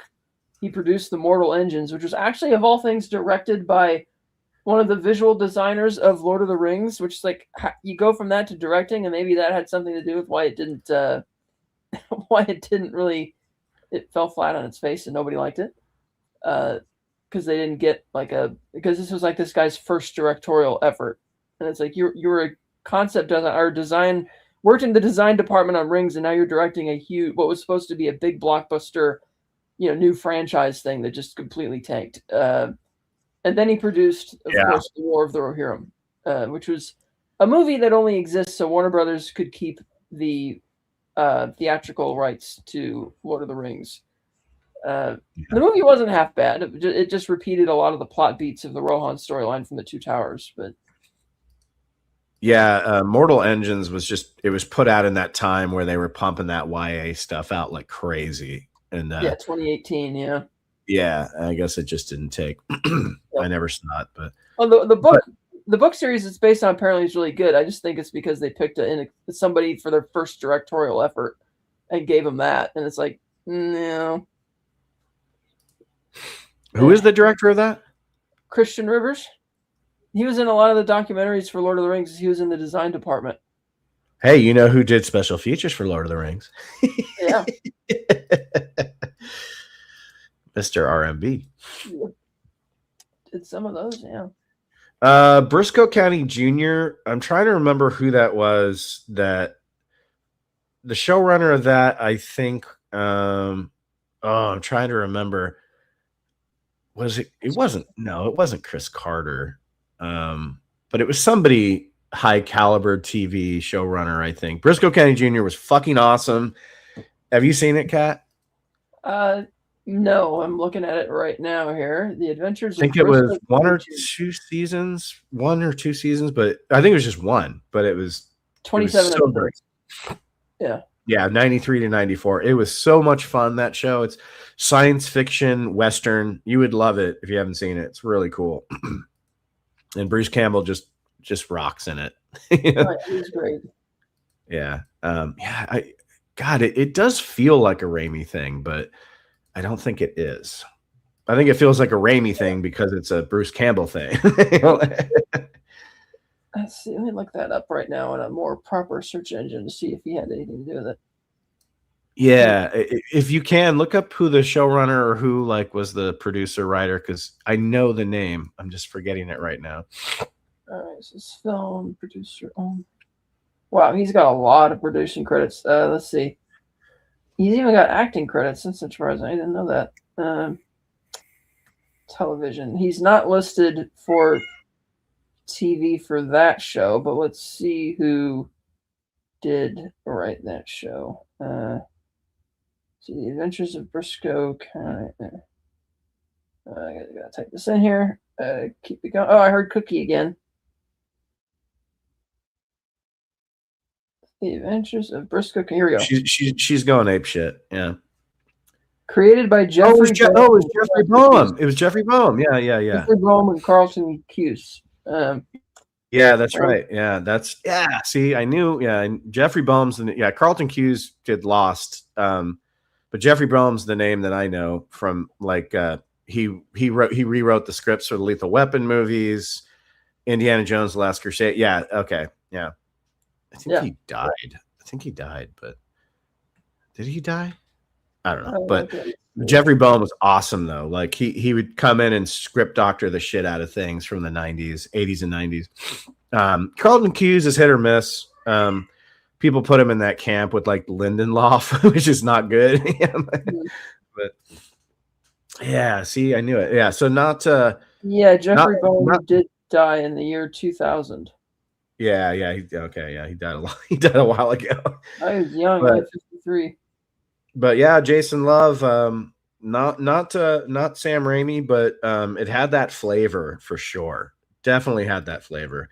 And that show is a lot of fun. I don't know where you can find it on streaming, but if you can find it, it's just a blast. And you can buy the complete series digitally on Fandango at home. That's where I'm looking at it right now. Do you know if they ever put out a box, or not a box set, but like a DVD pack for it or anything? Let's see, because the one on here is only in standard definition, but let's see if they have it. Let's see, check the internet. Because I doubt it got a Blu-ray treatment, but it probably got a DVD pack. All right, Junior, let's see. Yeah, it looks like you can get the 27 episodes in a pack for $30. Yeah, they did. They put out a DVD set. That makes sense. Yeah. Let me check and see if they did do Blu-ray just in case. I doubt it, but that'd be cool. That'd be fucking cool if they did, because it's visually a pretty fun show too. It's very creative. Yeah, let's see. Did they put here releases? No, they did not. They only put out.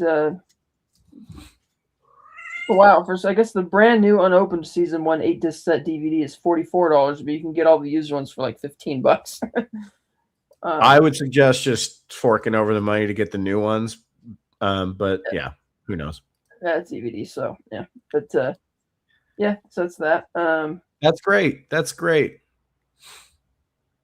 Yeah, if you get a chance to, you can probably watch some full episodes on just YouTube. You should watch a couple. It doesn't matter what order that they're in. It's a very episodic, story of the week type of show, but it's a blast. It's a mixture of science fiction, Western adventure, and it's fucking Bruce Campbell. So yeah, where's the downside? I don't know. Yeah, I did just see what was it, the event? There was one they shot just up here in Placer County not about 10 years ago. It was oh gosh, what's it called?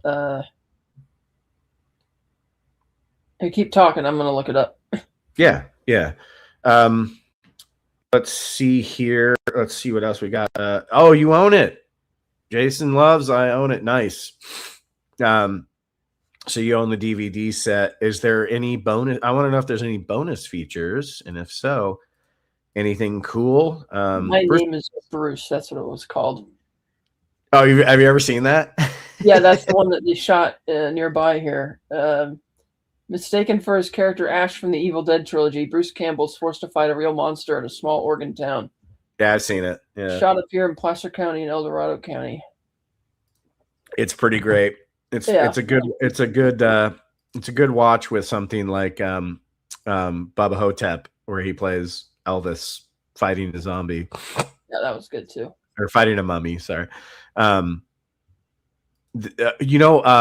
I was in the military, I got Bruce Campbell's autobiography called "If Chins Could Kill." Have you ever heard of that book? No. It's really funny. It's really interesting. But right after I read it, about a year later, he put out, when writers they'll put out the same book but with an additional chapter because something else happened or whatever. I don't know if it happens all the time, but so he put it out again to talk about some other. I read it in 2002, so he basically hadn't even really been in the Spider-Man movies yet. But it's called "If Chins Could Kill." He talks a lot about his work on Evil Dead 2 and how after Army of Darkness, that movie really fucked his back up because he had to do all his own stunts for the most part. But the book really goes into his relationship with Raimi and how they had a big brother, little brother type of thing, even though I think they're essentially the same age. But Sam Raimi would always, even if Bruce Campbell wasn't in a Sam Raimi movie, he would have him on set just to torture him and play jokes on him. And I always thought that was really funny. And if you read If Chins Could Kill, you hear a bunch of stories about how Sam Raimi would just cookie quiet. You just hear so many stories about Sam Raimi just fucking with Bruce Campbell. And I guess the car, what is it, a Cadillac that shows up in every Raimi movie? Yeah. Yeah, which is even in Send Help in the parking garage. It's great. He's still keeping it in the movies to this day. I love it. I don't know how it's in Oz the Great and Powerful. I'm assuming it's not. Says he's been looking for that car because he wants to destroy it. It's in Multiverse of Madness too. Yeah. Bruce Campbell's like my favorite part of that movie is Pizza Papa. He did not deserve to keep punching his face until eternity. He didn't deserve that. But yeah, I don't know. Dude, is the Cadillac in Oz the Great and Powerful? I don't see how it could be. I never saw that film, so I don't know. It's not very good. Yeah, I heard. The trailers did not amuse me. Michelle Williams is good in it, as the good witch or whatever, whatever. I don't know. But then like Mila Kunis is the bad witch. I'm like, what the fuck? Where did that come from? I guess Amanda Bynes. So I'm reading it now. It says that the 73 Oldsmobile Delta 88 does not appear in its entirety as a physical vehicle in Oz the Great and Powerful. Instead, components from the car often were incorporated into the mechanics of one of the machines built by the wizard. Okay, that makes sense. Wow, he's autistic when it comes to that car, man. He's like, well, we can't put it in this movie because it's impossible. Let's have the engine take. Yeah, I guess that makes a lot of sense. Yeah, that's funny. Owned by his father. All right, that car. Okay. Sam Raimi's car in Quick and the Dead. Oh shit, that's right. Is it in the Quick and the? No, it can't be. It can't be. Let's see. Here's an article. Every Delta 88 car Easter egg in Sam Raimi's movies. Let's scroll and see. Okay, it's got the Evil Dead. Sadly, it buried in one of my movie boxes, and I don't remember. Hey, you know what? You owned it. You've seen it. You love it, Jason Love. That's great. That's great that you own it. That's very cool. That means you know the show and you love the show, as do I. Okay, I could have sworn Chris Carter had something to do with that show, but I guess not. Yeah, it says almost all his movies, but not all of them. So it's not in Quick and the Dead. Yeah. Well, which you can't. Yeah, that would be funny if there was just a Cadillac in the background somewhere. Invention. It gets used so much in Army of Darkness. I love it. It gets sucked through the portal and then it becomes a weapon at the end. That's probably the most it's ever been used in one of his movies. Yeah. And I love it. It's Uncle Ben's car and Spider-Man. It's somebody's driving it in A Simple Plan, but I can't remember who. But anyway, good little detail. I love it when filmmakers do shit like that when they have. I gotta watch A Simple Plan again. Last time I saw it was 4 years ago, and I gave it 3 out of 5. I gotta watch it again. Yeah, watch it again, and then watch our little video we did where we talk about it. Yeah, it's very fun. Anything else you want to talk about, Kat? Something else I saw, well, not Sam Raimi related, but when I saw Send Help, I also saw Mean Streets in theaters. That was fun. On the same night. Wait, you saw that in theaters? Yeah, it was a one night only thing as part of a. Was that on your Regal app? I didn't see that.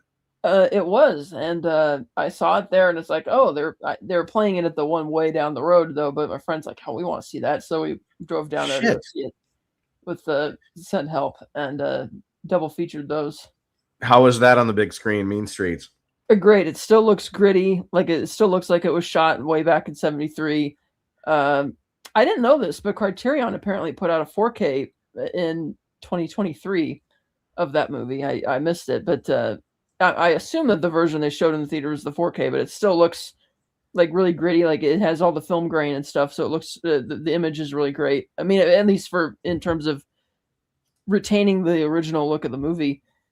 Quite fun. I'd say it's probably one of De Niro's best roles. I loved him in that film. I think so too. Yeah. Yeah. I think Harvey Keitel said years ago that was his favorite movie that he was in. Not his favorite performance, but his favorite movie that he was in. Yeah, that's a really good movie. A lot of people love it. I mean, it's but you don't hear it get talked about as often with You among. never hear people talk about it when they're talking about Scorsese. Yeah, Never. Not I'd say it's really. one of his best movies. I love how raw and because it feels like cinema verite. It really does. Yeah. It's So, to me, it's better than Raging Bull. I find the second half of Raging Bull excruciating to sit through, personally. I know that's sacrilege. Everybody loves Raging Bull, but I'd rather watch Mean Streets. I'd rather watch King of Comedy. There's a lot of movies I'd rather watch than Raging Bull. But that's cool that you got to see that. That's a couple of weeks ago. Me and Josh saw fucking Conan the Barbarian on the big screen. Oh, epic. I wanted to see that, but I couldn't find anybody to go. And dude, that movie, a lot of people, they hear the name Conan and they think sword and sandals, cheesy 80s. That's a real movie, like with a real director, a brilliant score. Yes. Schwarzenegger's actually pretty good in it, like for what he's supposed to be doing. That movie's like kind of wonderful. Like, and seeing it on the big screen, it really holds up as like one. It's really the score that makes it feel so epic. Like, what a score in that movie! Holy shit! But I think the movies that came after, like Death, like Death Stalker and some of those things, they kind of gave that genre a bad name. But the original Conan was a real movie. Yeah, and James Earl Jones is Thulsa Doom. My God. Yeah, he's fucking great. Yeah, he dies like a bitch, but that's true.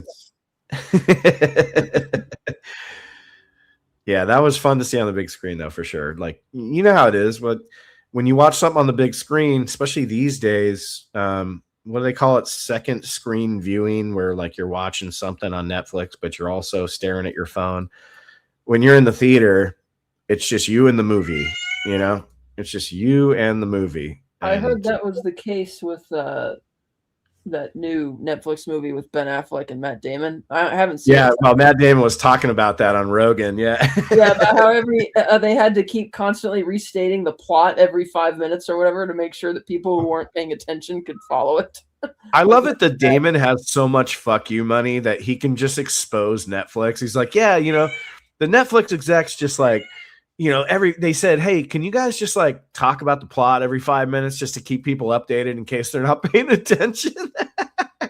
Yeah. I love it. But he's not wrong. I mean, that was the whole, like the heaping pile of shit that was Stranger Things season 5. It was basically the same thing. Like every 30 seconds, some character has to look into the camera and tell the viewers what the fuck's going on. I'm not upset that I missed the boat on that show. I had that on my watch list on Netflix for years while I had it. I never bothered watching it because the trailers didn't really snag me. It's like, okay, you're trying to do a Goonies thing. Like everybody's trying to do that. I'm like, I'm going to pass on this one.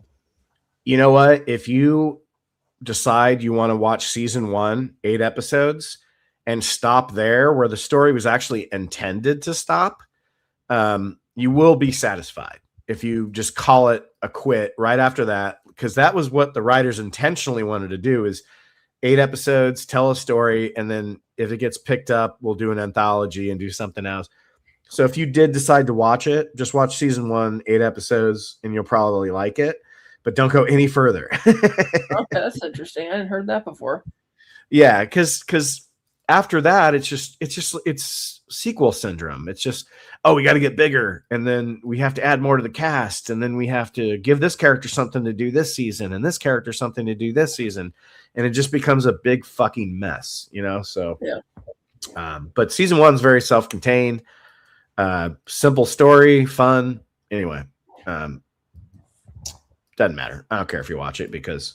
It's fun. No, I mean, you probably enjoy the first season, but I know you got other stuff that piques your interest more. So, there's better stuff to watch.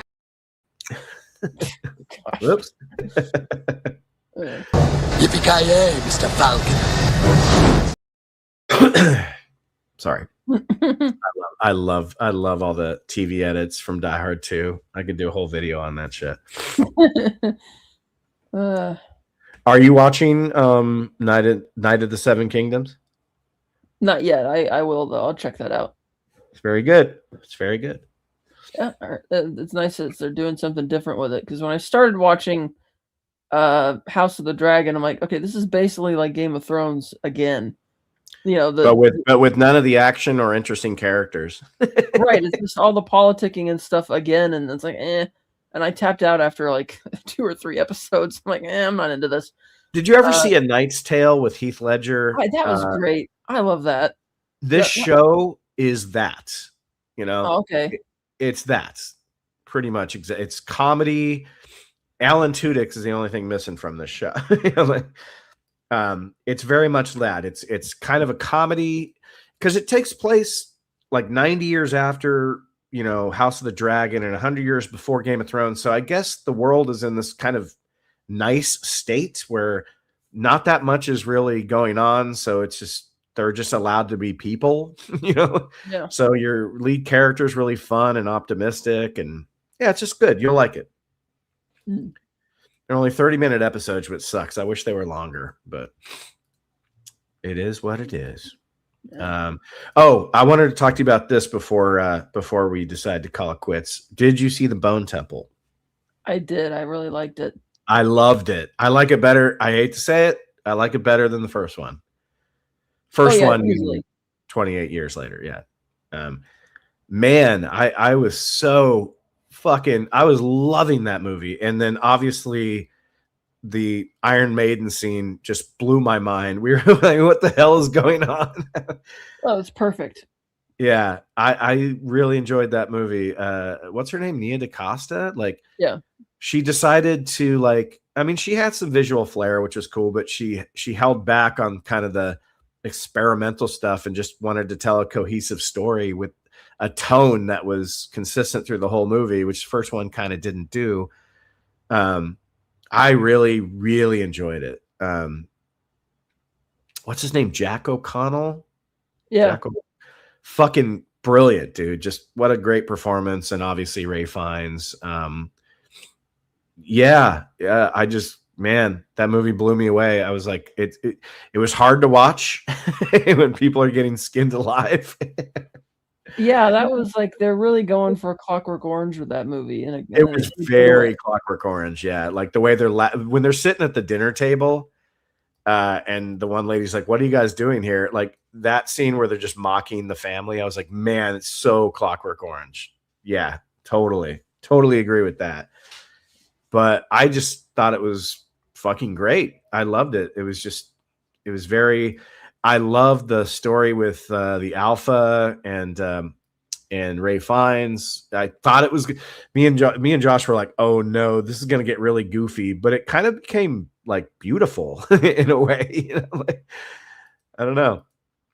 When the Alpha starts talking, you're like, holy shit! Like all we have to do is like load these zombies up with heroin, and they're good. We got to turn them into literal fentanyl zombies. Yeah, that was trip. It's like, okay, he's gonna say something because of course Dr. Kelson's not gonna kill him. It's like, come on, you know. But that was a very good movie. I did like it more than the last one. I liked it more than the original film, 28 Days Later. I don't think I ever saw the original sequel. But are you talking about 28 weeks? You never saw that? I don't think so. One of my friends says I did, but I don't remember seeing it. But it's pretty good. It's not really a horror movie. It's more like a military takes over base movie, but it's okay. It's got Renner in it. He's Rose Byrne, Jeremy Renner. It's pretty good. Yeah, and then I don't think we're gonna get the third one in this new series, unfortunately. No, I think we are. I think it's in pre-production right now. It was because they greenlit it because the advanced screenings were so much positive buzz.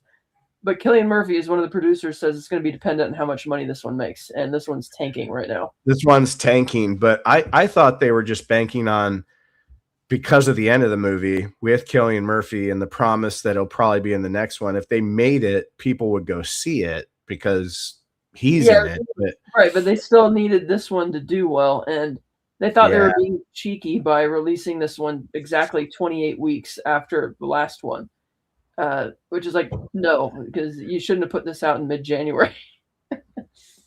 That is cheeky because I didn't even know that. Yeah, 28 weeks to the day, and it's like, okay, no, just you should have pushed it back to April or something. Yeah. But Yeah, this one did not do well at all. Yeah. And granted, part of that is because a lot of people were disappointed with the last one because it's like the trailer for the last one was so good, and then you watch it and I'm like, this is a bait and switch. Dude, it doesn't happen often, Cap, but sometimes a trailer is just so good that it's hard for the movie to even live up to it. You know, like that trailer was one of the best trailers maybe I've ever seen. It was so good. It was selling you on it being a really gritty horror movie, and that's not really what it is. Yeah. It's like a classic coming of age type story. It's like, oh, okay. If that was the trailer for 28 Days Later, it would have made more sense, you know? Yeah. Yeah. But yeah, I still really liked 28 Years Later quite a bit. It was, you know, I had it in my honorable mentions for the year last year. I liked this one more because it just was a complete story. I guess a lot of people are like, well, if you watch the two together, I'm like, shut up, shut the fuck up. They were released as two separate movies. Don't tell me to look at them as one movie. They're not. Yeah. So. But yeah, I was pumped when I got out of that theater. I was like, man, this movie's good. I love what happened with the Alpha. The Jimmies were great. Yeah, you know, Alfie, I can't remember. Williams, I think. Alfie Williams was a little sidelined, but that's okay. Like he was totally sidelined, yeah. Yeah, but I mean, that's fine. Like the story was telling sort of a different it was telling different characters during that, but he was still in it. He was still good, but he was a rock star in that first one. No mention of his dad in this movie whatsoever. Nope, I'm guessing his dad just is out there looking for him. I don't know. Yeah, I was surprised that didn't get brought up at all. But then again, I got the sense that this part 2 didn't really take place over more than a couple days. Yeah, it seems like it's just a couple days. Yeah. Well, I mean, I think it's well, no, I guess it couldn't be because of part 1, but it felt a little. Part 1, I think it was, what was it, like 4 weeks or however long it is after he leaves Dr. Kelson that he gets caught by the Jimmies. Is it that long? Oh, okay. Is it? I can't remember. I got the sense that a period of time had passed between. Okay, well, that makes sense. That makes sense that this one was told non-linearly, where Kelson is doing all this stuff with the Alpha sort of in a time lapse where then we see Jimmy's story, which is just a few days, and it kind of catches up with that. Yeah. Okay. That makes more sense. Yeah. Yeah. Because I was going to say the stuff with Kelso and the Alpha, obviously it's through transitions. It seems like it's going on for a while, but the stuff with Jimmy's Spike at least a couple days to safely bring the baby back to the settlement, and then and then however long after that he, because we're not exactly sure how long it took them from when the Jimmies saved him kind of out in the countryside on the road, and then they go into the city where they find the big swimming pool. So they had to travel a ways, I would take it, to get to the city, because clearly this area where the first movie took place wasn't anywhere near the city. That's probably the most Clockwork Orange scene in the movie, is the swimming pool. That scene and the scene at the dinner table. But I thought the dinner table in the barn house was a lot more Clockwork Orange than the swimming pool, but it was, yeah. But I think that hints a passage of time, because like I said, the city isn't really anywhere near, this, because the family was living on that island right off the coast, off the west coast, I believe. So apparently that's a real place. Yeah, it is. Yeah. Well, good movie. I hope that they can make a third. Maybe just slice the budget in half, or I don't know. Yeah, because the first Danny two, Boyle's an Oscar winner. I'm sure if he put his mind to it, he can get it made. But Mm. I don't know. I guess in the end it kind of concludes. You could leave it there. But it's a cock tease at the same time with Cillian Murphy's Jim showing up, And that's another question. It's like how far away or how much time passes when they leave the Bone Temple and come upon, and we see Jim. It's like, because he seems to be living in a totally different area as well. And it's like, why not go back to your, like, didn't you realize from being with the Jimmies that you're not cut out for being out in the wild, and maybe you should go back to the island? It looks like, and this may just be me, but where Jim lives, it looks like that final shot. I know it can't be, but it looks like the final shot of 28 Days Later, where he's on that little patch of land or whatever. It's probably not, but they sure make it look like that. It might be. Maybe, but I don't see why not. I don't know. Just we'll see. We may never find out, Kat. Oh, you know what they'll do? They'll make a graphic novel. We could watch it and we could read it. Graphic novel for. Yeah, because the first two were budgeted at like $63 million each, and oh shit. Yeah, that's why this even the first one did okay because they put it out in the summer, but it still didn't do that great.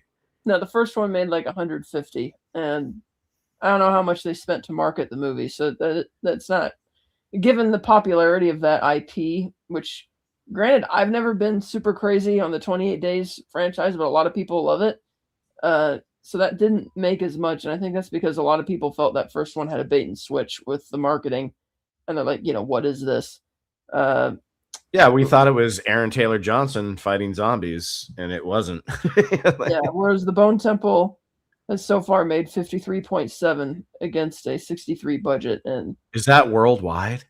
Worldwide, yeah. Oh, oof. And that, which comes out to like 26.5 million after the theaters keep their half. So shit. We're still like 37 million in the hole on the production budget plus whatever they spent on marketing. So I could easily see them changing their minds about pre-production of a third movie because they thought with how much the critics loved it at those advanced screenings that it was going to be a home run for them, and then it just wasn't.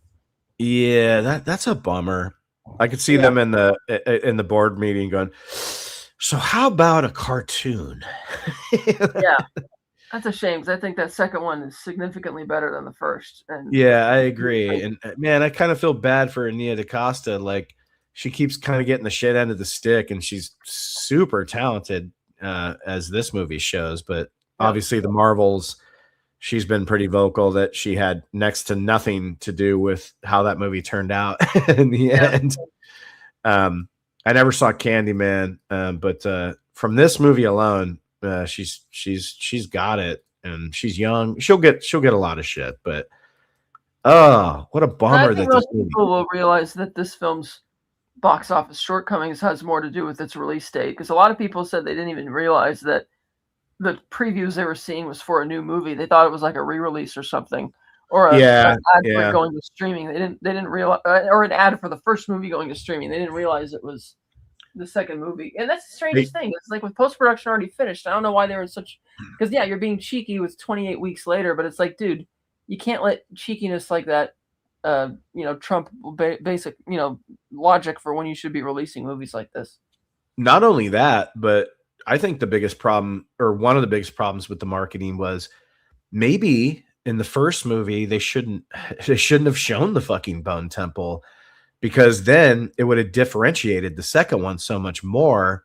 Right, because I was thinking that with the title of this one being the Bone Temple, like, well, maybe the thing that Dr. Kelson had isn't the Bone Temple. Maybe there's something else. It's like, oh, no, it isn't. It's just the same thing. And it would be one thing if they didn't define the Bone Temple in the first movie and they told you what it was in this one, but they don't. They told you everything about it in the first movie. Yeah, that's the thing. Like, I think you're right. A lot of people just thought it was a re-release. Like, is this the same movie as the other one? Like, yeah. This one should have focused. I don't think the trailer. Well, obviously, the trailer wasn't nearly as strong for this one as it was for the first movie. I think part of it also is that with the trailer for the previous one, it's like, oh, you fooled me then and made me think it was going to be a great horror movie, and it wasn't. Whereas this trailer was more honest as to what the movie was going to be, Yes. Like, oh, you fool me once, you fool me twice. I'm not gonna, I'm not gonna that kind of thing. And they didn't turn out to go see it, which is a shame. That's a good point. That's a good point. Yeah. Well, I liked it, and I hope they make it. I hope they make another one. But yeah, after you gave me those numbers, I'm not. I don't have a lot of faith. Unless, of course, like I said, Danny Boyle. Once you get a Best Picture, Best Director, and you've been around as long as him, if you want to fork over your own money, you can.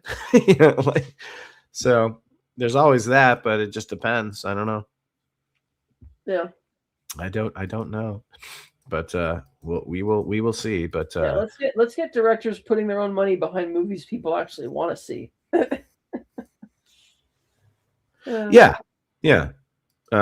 Who does that nowadays? Like Tarantino does, but Kevin Costner's done that with his Horizon thing. Oh, dude, Kevin Costner's going to bankrupt himself. Even though my understanding is that the second one's finished, they still can't get it released. I loved the first Horizon. I thought it was great. I thought it was more like 3 episodes of a miniseries that they stitched together rather than a single movie. That's the thing. Exactly. It doesn't feel like a movie. It didn't have a beginning, middle, and end. It was just 3 episodes of a TV show. The first 3, I'm like, why is this in a movie theater for 3 hours long? Kat, you are 100% right. That's exactly how it felt. But I loved it. I thought it was all right. I didn't hate it or anything, but apparently, I don't even know if they've started work on the 3rd one yet or the 4th, because Kevin Costner's going to bankrupt himself. I think he's better suited. He went to the Cannes suited. Festival last year and was hitting up all the rich people on their yachts to try and find investors. I think he's better suited to spend that money that he has to build a time machine and go do what he really wants to do, which is live in the Old West. Yeah. And then, of course, Coppola poured all his money into Megalopolis. And I never even saw that. I had no interest in that movie. I'm not a huge Coppola guy, so he lost all his money. He had to put his house up as collateral, or his winery and his island up as collateral, sell his island, and he didn't care because he's like, "Yeah, I'll be fine because I have rich kids." That's true. He can always go to tax evader Nick Cage for some money. Nick Cage's like, I'll teach you how to cheat on your taxes. No, dude, I'm not a huge Coppola guy. My favorite Francis Ford Coppola movie is fucking Dracula. Yeah. I'm kind of with you. Like, I don't really give 2 shits about The Godfather.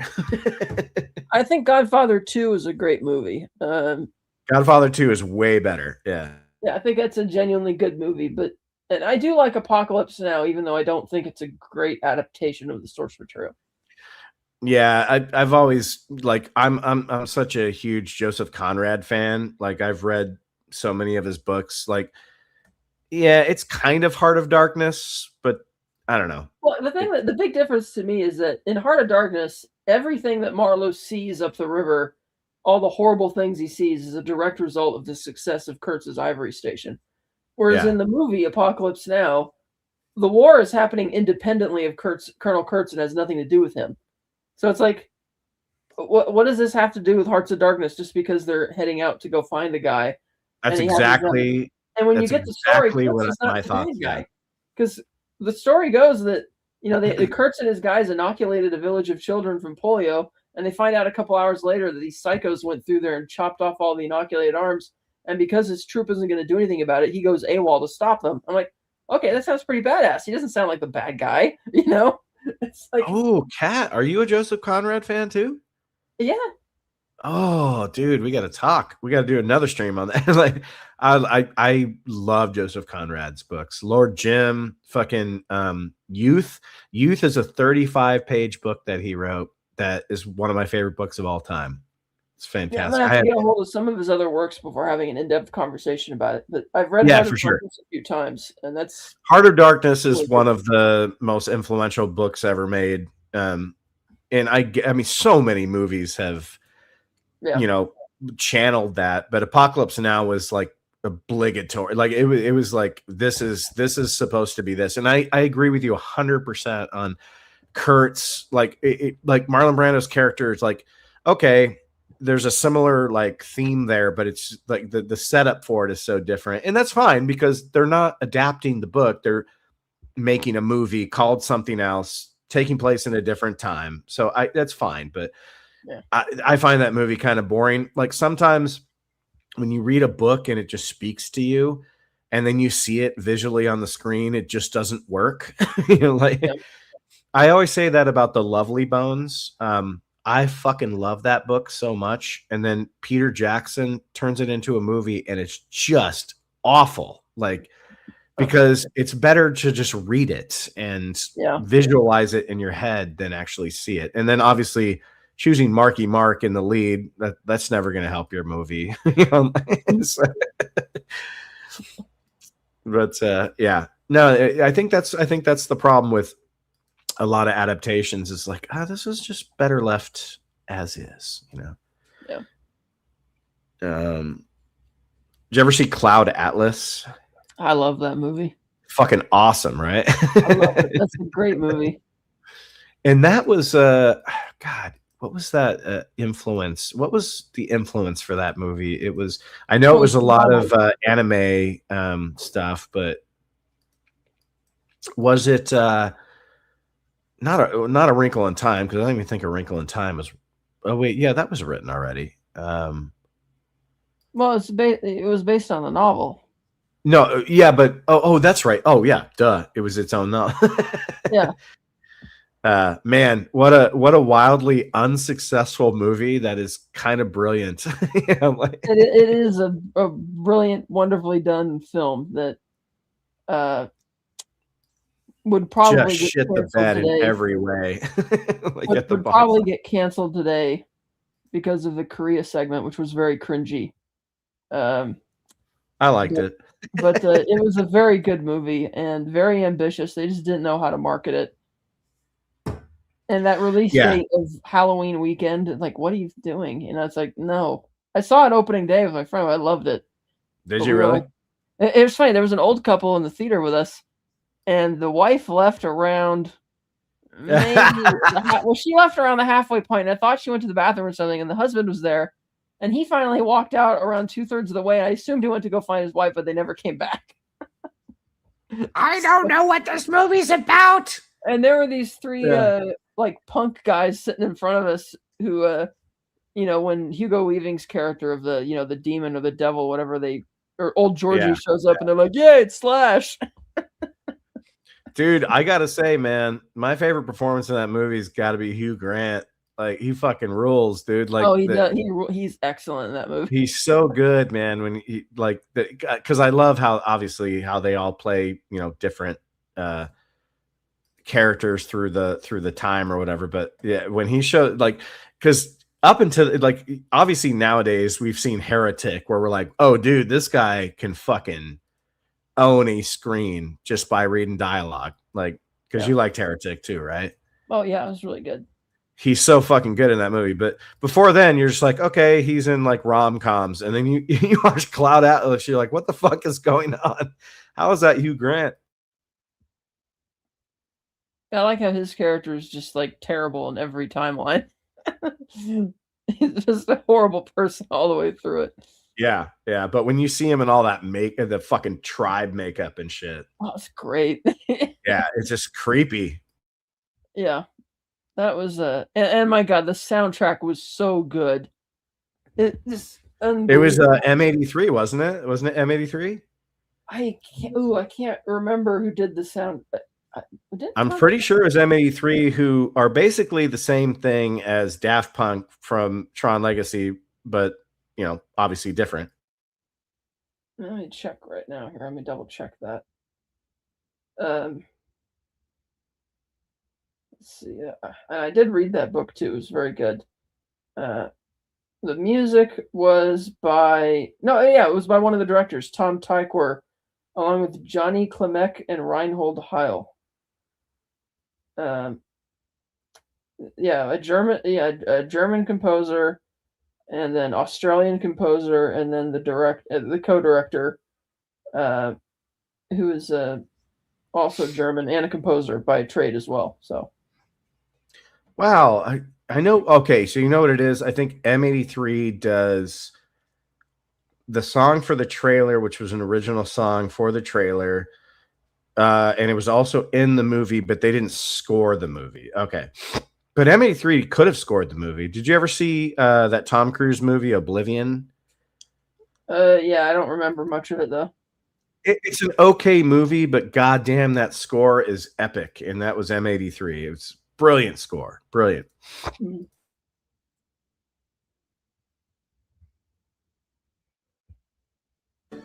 Hang on, I'm going to bring up the Cloud Atlas trailer. But hang on. Keep talking. Yeah. Let's see. Yeah, it was. Oh, that's right. Tom Hanks says it's like the only movie of his he's revisited multiple times. Yeah, that's interesting. Oh my god, I'm looking at a clip from this, dude. Hugo Weaving was so creepy looking. This fucking movie. Yeah.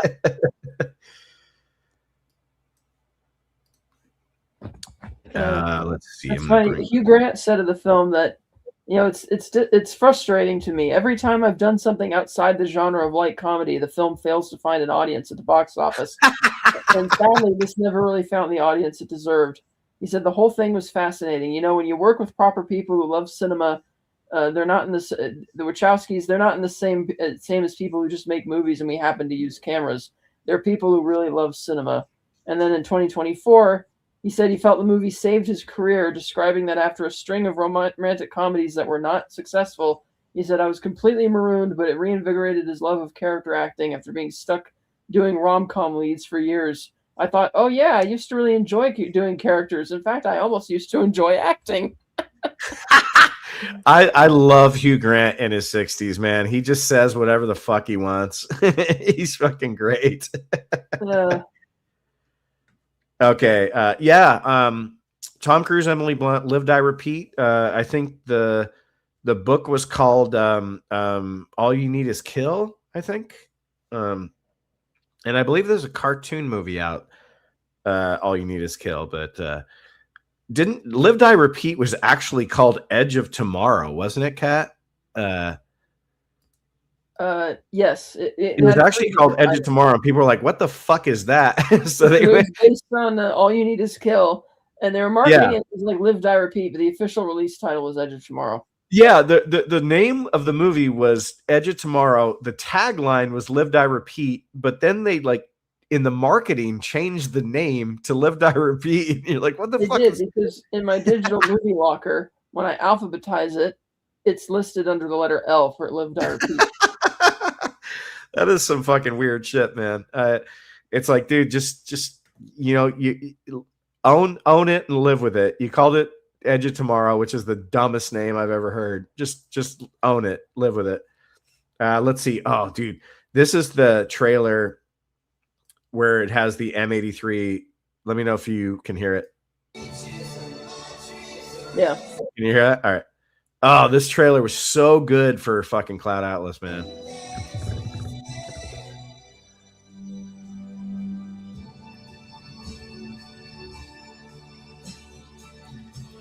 I gotta pause it so I don't get shit canned. Yeah, I can see why from this trailer that the movie didn't woo too many people over. It looks very bizarre.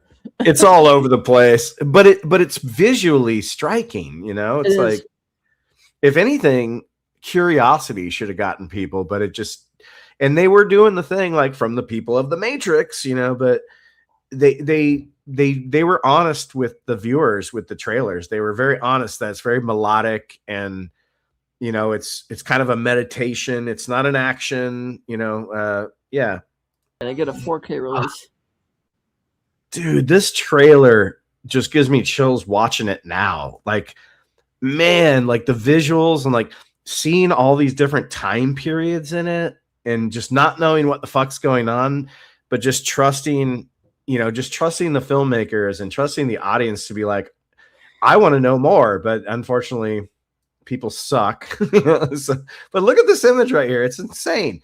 And then you throw this M83 song.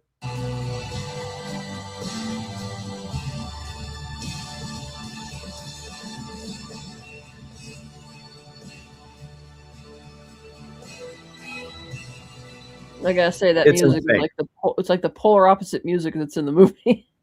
I know, but it's such a good trailer though. It's like it just yeah, it crushes. Oh, I think we got some people. Let's see. Soundtrack should help. The soundtrack should help.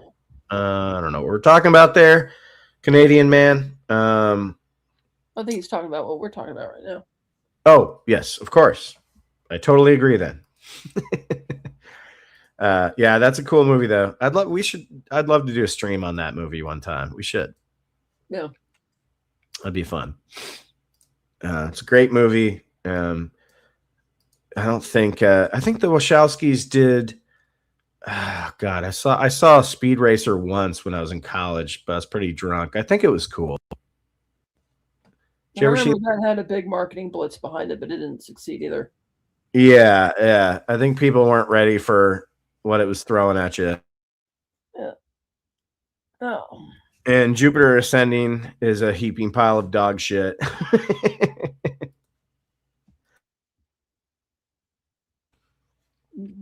And then, yeah, the newest Matrix movie sucked too. Yeah, I think. But yeah, they're still talented. The lore made sense, but it didn't execute very well. No, it did not. It did not execute well. Yeah, you didn't need anything. For me, you didn't need anything past the first movie. The second one's my favorite. Oh, you like what was that one called? Reloaded? Yeah, because it finishes the story. That one was okay. It was fine. I mean, it was just a lot of bad. The first one leaves you with two questions. One is, obvious, why does the Oracle exist? It's like the machines wouldn't create something to help the humans, so why does that exist? And the second movie gives you that.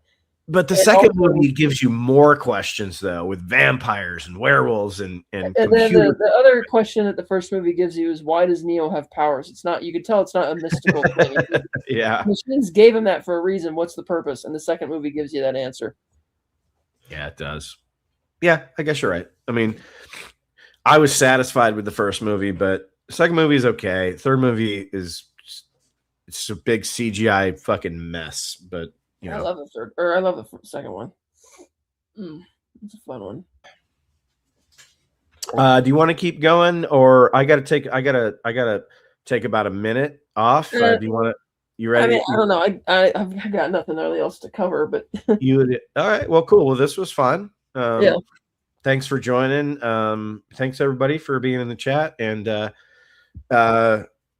we said our piece on Send Help, but I still say go see it in the theater. So support your filmmakers that have their own voice, and support your filmmakers that are making original content and doing what they want to do. And I was happy to see it took #1 at the box office. I am going to see Iron Lung this week, which took second. Looking forward to that. But thanks for joining, Kat. This was fun. I appreciate you as always. Yeah, thanks. This has been really fun. Yeah, excellent. And dude, let's eventually one day do a Cloud Atlas, because I would love to talk about that movie with you. So. Oh, absolutely. I could talk about that for hours. I love that movie. We'll do it for sure. All right. Well, good night, everybody, and thank you again. And we'll see you guys down the road.